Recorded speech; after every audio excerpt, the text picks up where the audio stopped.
What up? It's Grandpa MC coming at you with another video. Like, subscribe, share, comment. Alright, man. So this one is about trash talk and taunting. And I'm doing this one because Jah Morant, I guess he made up a new celebration to substitute the gun gesture. So last night, or I guess the other night, whatever, he was acting like that. After a shot, he was acting like he threw a grenade in the crowd and covered his ears until he exploded. And that's his new. That was a celebration last night or whatever. But see, this stuff is getting out of hand, and I don't want to make this solely about Jah Morant because it's not.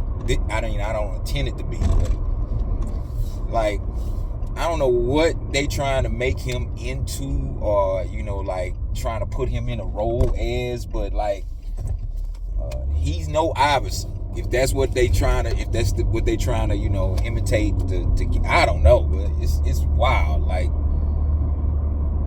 he just got in trouble for one gesture, and like, if you got, like, even criminals know when to lay low. Even criminals know when to lay low, man. So common sense would tell a person, hey, if I'm getting in trouble for something, I'm gonna be chill right now. I might not, like, totally agree with it, but I'm gonna chill right now because scope's on. But nah, these youngsters now, they double down. They double down, man.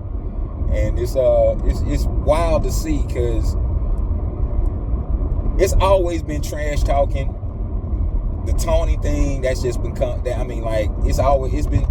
been guys that celebrate. You know what I'm saying?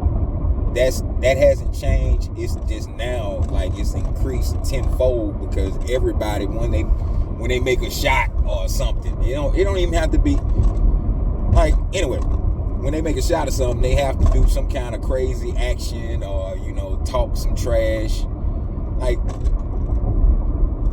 in previous years, it was only you had to be at a certain level for trash talk to be taken seriously. Like, Larry Bird was a trash talker. Jordan was a trash talker.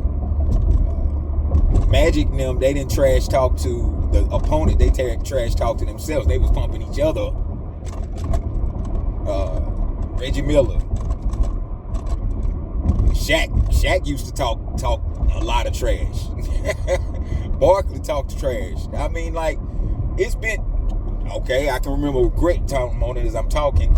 Mario Ellie, when he did the kiss of death to the Phoenix bench. That was cool because they were going back and forth, and nobody believed in Houston. They thought Phoenix was supposed to really go that year. And so they knocked him out. That was appropriate, and it wasn't like, oh no, dumb stuff. It was that was kind of smart. Kissed them off. Like when Jordan and Kobe scored or did something, they would do the pump fist thing, and to be honest, and like, I be not knocking them, but I be pointing out stuff about LeBron. But I kind of like the silencer thing. That was kind of original. I don't know, I don't know what way he might have got it from somebody else, but I kind of liked the silencer thing in Miami. Because, to tell the truth, I wasn't against LeBron in going to Miami. So I digress from that point. So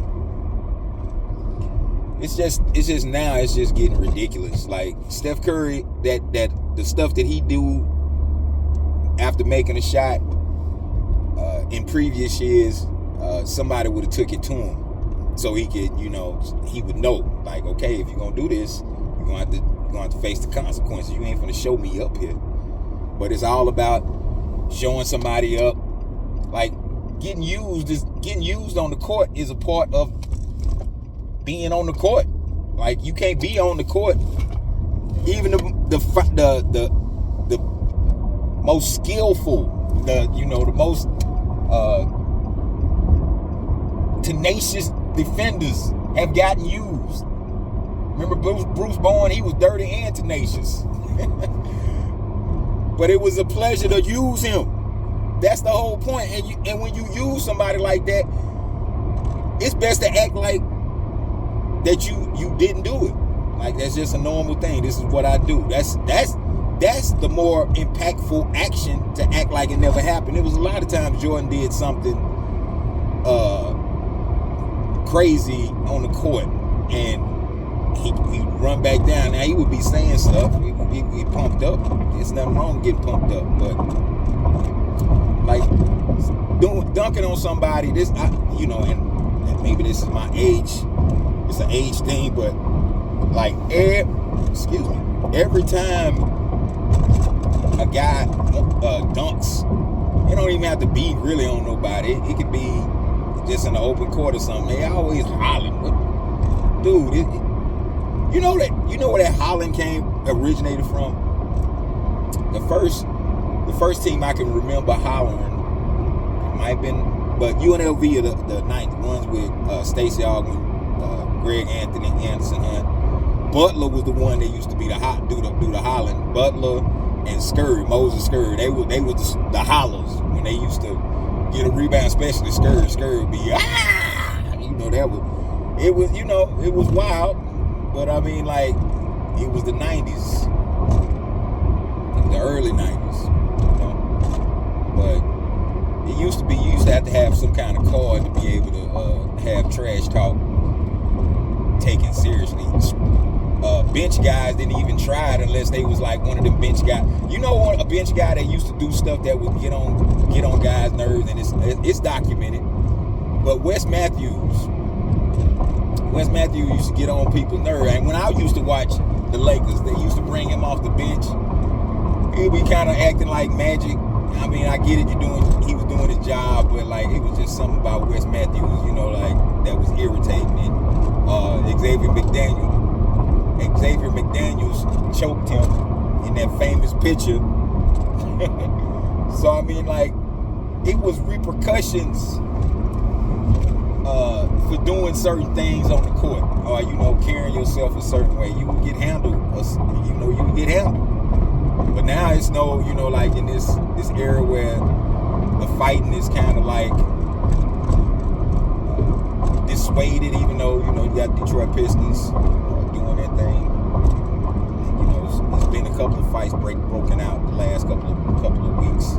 But I mean, that used to happen around playoff time. It used to happen all the time. Around about March, going into April, you'll be seeing like a news report, or a report rather, of a fight that broke out in a late season NBA game. That used to happen all the time, so that ain't nothing new.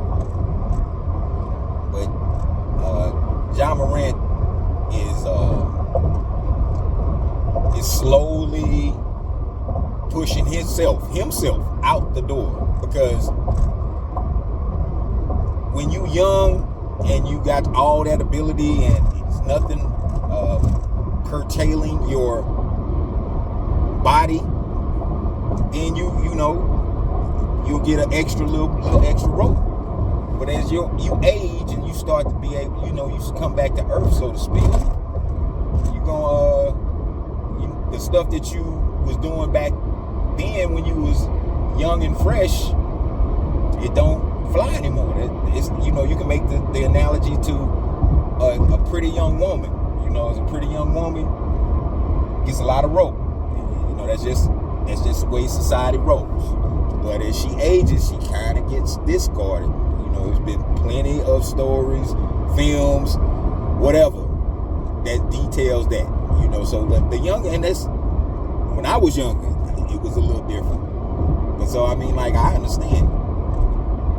But Jah Morant, you concentrate on establishing yourself again, because right now you on the fringe of NBA stardom.